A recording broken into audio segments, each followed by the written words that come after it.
ಯಾಕೆಂದ್ರೆ ಪ್ರತಿ ವರ್ಷ ಡಿಸೆಂಬರ್ ಕೊನೆಯಲ್ಲಿ ಪ್ರಾರಂಭ ಆಗ್ತಿತ್ತು ನೋಂದಣಿ ಪ್ರಕ್ರಿಯೆ. ಡಿಸೆಂಬರ್ 1ನೇ ತಾರೀಕಿಂದ ಮಾಡಿರೋದ್ರಿಂದ ಸುಮಾರು ಜನಕ್ಕೆ ತಮ್ಮ ಹೊಲದಲ್ಲಿ ಎಷ್ಟು ರಾಗಿ ಆಗುತ್ತೆ, ನಾವೆಷ್ಟು ಮಾಡ್ಕೊಬೇಕು, ಎಷ್ಟು ಹಾಕಬೇಕು ಅನ್ನೋ ಒಂದು ಗೊಂದಲದಲ್ಲಿ ಕಾರಣ ಅವರು ಇನ್ನೂ ನೋಂದಣಿ ಪ್ರಕ್ರಿಯೆ ಪ್ರಾರಂಭ ಆಗಿಲ್ಲ. ಜೊತೆಗೆ ಏನು ಪ್ರಾರಂಭದಿಂದಲೇ 50 ಕ್ವಿಂಟಲ್ವರೆಗೂ ನೀವು ಅವಕಾಶ ಕಲ್ಪಿಸಿದ್ದೀರಾ. 50 ಕ್ವಿಂಟಲ್ ನಿಮ್ಮ ಟಾರ್ಗೆಟ್ ಅಲ್ಲಿ ರೀಚ್ ಆಗಿದೆ ಹೊರತು ರಾಗಿಯ ಪ್ರಮಾಣದಲ್ಲಿ ಅಷ್ಟು ಬಂದಿರೋದು ಸಾಧ್ಯ ಇಲ್ಲ. ಹಾಗಾಗಿ ಏನು ಈಗ ಈ ಒಂದು ನೋಂದಣಿ ಪ್ರಕ್ರಿಯೆಯಿಂದ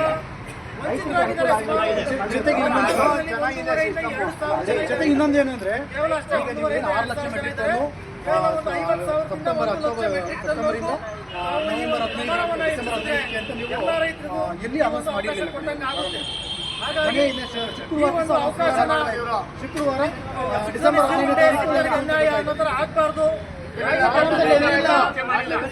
ಪ್ರತಿಯೊಬ್ಬ ರೈತರಿಗೂ ಈ ಒಂದು ಯೋಜನೆಯ ಲಾಭ ಸಿಗಬೇಕು. ಇಷ್ಟು ಲಕ್ಷ ಮೆಟ್ರಿಕ್ ಟನ್ ಕೇವಲ ಮೆಟ್ರಿಕ್ ಟನ್ ಅಂತ ಆಗಲಿ ಇಲ್ಲ ಇಷ್ಟನೇ ತಾರೀಕಿಂದ ಇಷ್ಟೇ ತಾರೀಕು ಅವರಿಗೆ ವಂಚನೆ ಮಾಡಿರಲಿಲ್ಲ.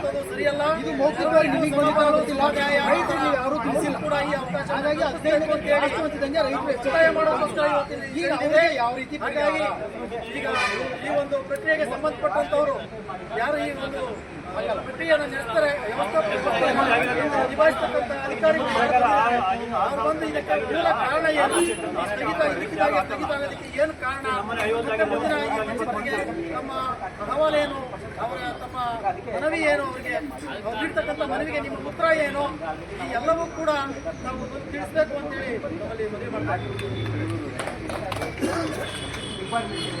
ಅವರು ಮಾಹಿತಿಯನ್ನು ಕೊಟ್ಟರೆ ನಾನು ಕೊಟ್ಟಿದ್ದೀನಿ. ನ್ಯಾಯಸಭೆ ಏನು ಮಾಡಬೇಕು ನನ್ನಲ್ಲಿ 2362 ಫಾರ್ಮರ್ಸ್ ಟ್ರೈನಿಂಗ್ ಇದ್ದಾರೆ ಬೆಂಗಳೂರು ರೋಡಲ್ಲಿ.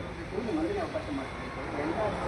ಈಗ ಅದೇನೋ ಅಲ್ಟರ್ನೇಟಿವ್ ಮಾಡ್ತಾರೆ. 60% ಇದು ಆಯ್ತಲ್ವ, ಟೇಸ್ಟ್ ಆಗಿ ರಾಗಿ ಕೊಡ್ತಾರಲ್ಲ ಅವ್ರಿಗೆ